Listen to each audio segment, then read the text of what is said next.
everyone, and welcome to another game of World of Warships. Today's replay is from myself, and I'm in the Kremlin, a tier 10 Russian battleship, on the map Shatter in a 3-point domination game. And well, it's a pure tier 10 game, which is nice. There's a carrier, there is quite a few destroyers, and well, I'm in the division. Now this game is actually, I think, something positive, because, you know, we had a pretty decent team, and it doesn't happen that often, and sometimes, you know, it's very nice to see that. So here, for a start, on the A side, well, we have a set here who might be able to hydro those two enemy destroyers. He's going to behind an island, probably afraid of that Salem. We're going to see how A works out. They've already sunk the Shimakaze, so that's a great start. Here we have a stalemate in this cap, which is pretty common. You just need to park a ship on each side of the island. Well, each team parks a ship inside that cap, and you know, it's going to be a stalemate. In order to clear that, what you have to do is like push, usually like through the 9-10 line or so, and then just flush them out. Now we have on both teams destroyers here in the 9-10 line. The enemy has both of the destroyers there because they got a booster and Henry inside. We have our Harugumo inside C, and the gearing is doing a good job there on the sides.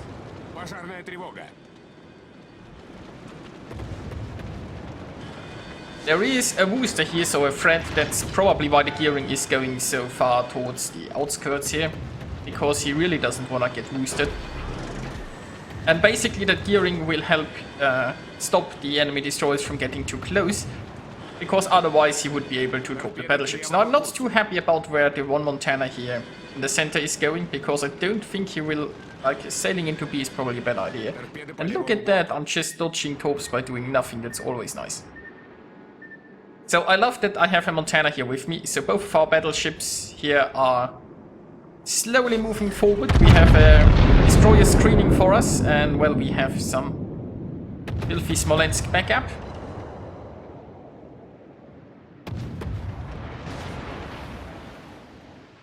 And look at, is the booster going to peak? Probably not, so I decided to point my guns towards the Thunderer again. Would be nice if I could sink the booster, but I don't think the booster will give me a chance to do so. So that Thunderer should probably angle a bit more.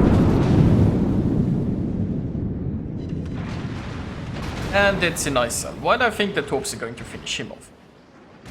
So that's a Thunderer dealt with. I still have to be careful about potential torpedoes. But once again, like with the gearing's placement, well, I guess the Montana too, like they can't really get into a flanking position, the destroyers, so any troops I have to worry about should be coming from the front. I guess a destroyer could have snuck here and hoping through here. That's something that I wouldn't expect right now.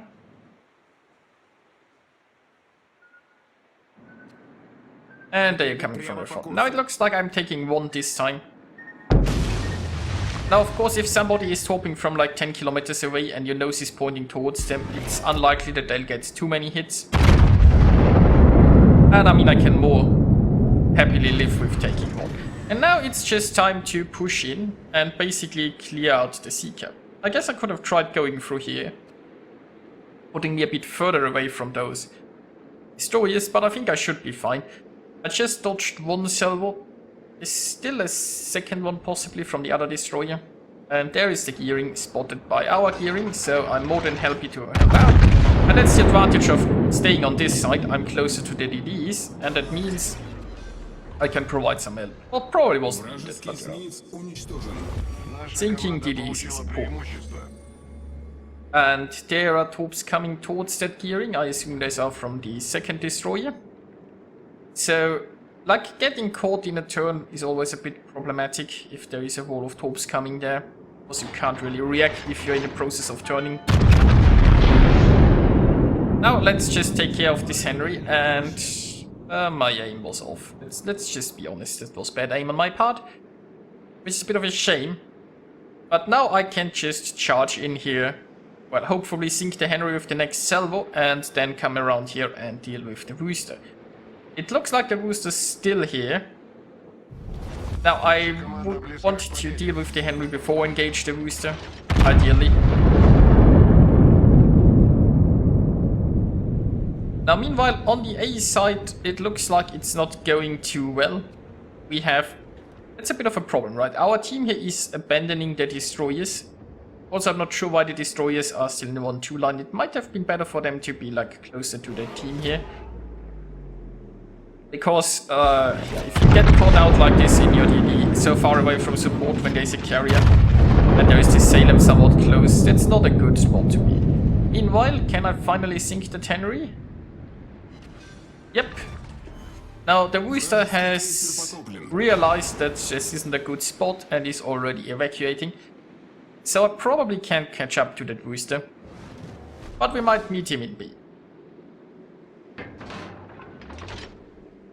Meanwhile, the gearing, and probably with help from some other ships, has taken care of the destroyer that was still around in the 9-10 line. And now all of us can be moving B. And look at that, that looks like a juicy broadside Montana. What do our shells say? Well, 1 pen, that's not too much, I guess. I mean, the Montana has been shot from this direction. I mean, it's not rocket science that we are pushing in here and that he should angle against us. But you know, the Montana just merrily keeps reversing here. Not a care in the world. I could have also shot the Worcester. I mean, the Worcester much more squishy target, but the Montana is just so inviting there. And that's 3 citadels. And down goes the Montana. So overall, this game is looking pretty fantastic because we've only lost 2 ships so far. Well, 3 ships. Sure. Like, if you are completely broadside to another battleship, it was like about 10 kilometers away. What do you expect, right? I mean, obviously I was lucky with getting 3 citadels. If I was unlucky, I might have only gotten a few pens over pens in there. But like, this isn't... well, that's unheard of a result. So basically he only has himself to blame for not paying attention and just slowly reversing broad. Like, I mean, he could have just gone forward, you know. Especially after my first salvo, he knew that there were shells coming from this direction. If all he had to do was go a little bit forward into this gap, and he would have had cover from me, and then he could have still engaged those guys here in the north. But that's really something that you generally want to do. Reduce the amount of targets that can shoot. You like engage smaller groups. Even in a battleship, you really don't want to tank like 6 ships at the same time, because that's not gonna work. So, does the enemy have a chance for a comeback? I mean, technically, I guess they do. What I'd need, for example, was some, like, we are bunched up here. If they could get some nice torpedo salvos in here, that would be a start. Now, the daring was last seen in the 2 line. I'm not sure how long ago that was, so we will never know where the daring is right now. The enemy team is pretty screwed. You know what, let's speed it up a little bit until I re-engage again. Because, well, that Kurfürst is going down anyway. No need for me to shoot there. And now we are coming around this corner and going to start some brawling there.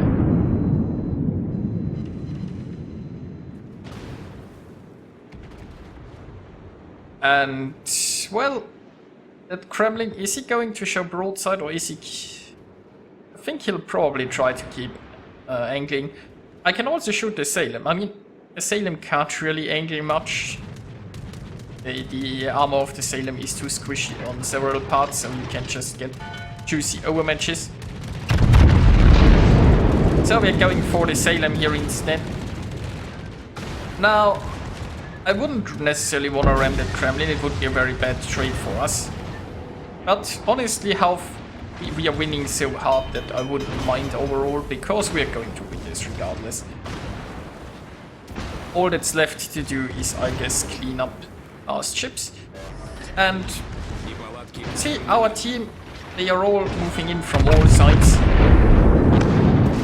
And I just enjoyed this, you know. We didn't have anyone who was really too far in the back. And while maybe there was a bit too much aggression going on at the A cap and we got some destroyers caught out, I mean, things like that happen. Basically everyone in the team felt like participated in this game. There was no one who was so far back that you had a feeling they were just watching from the sidelines. And you know, it just really worked. We had a strong push going in the 9-10 line, we had the destroyer screening, we had the team contesting the cap. We had the people at A at least, well, most of them I guess retreating when it looks like it wasn't going too well. Yeah, I guess you could argue maybe I should have supported the destroyers some more, but you know, it just felt good, because recently I've had a few rough games, and having something like this in between, it's just enjoyable.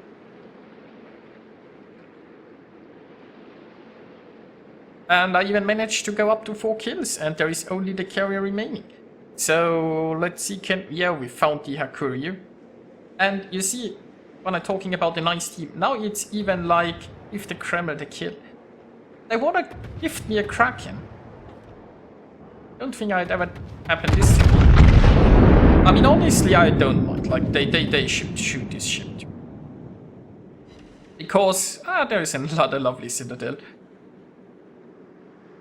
I mean, it's nice of them, but, you know, everybody played well here, everybody deserves a piece of this carrier, it feels like.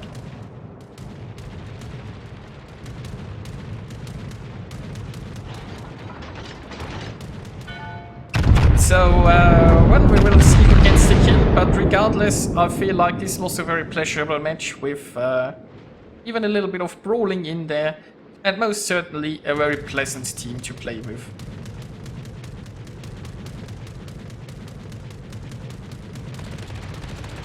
And all that remains to be seen is who will get the kill here, and it looks like they are now stopping to shoot, and well, most of them, so they are actually leaving me the Kraken.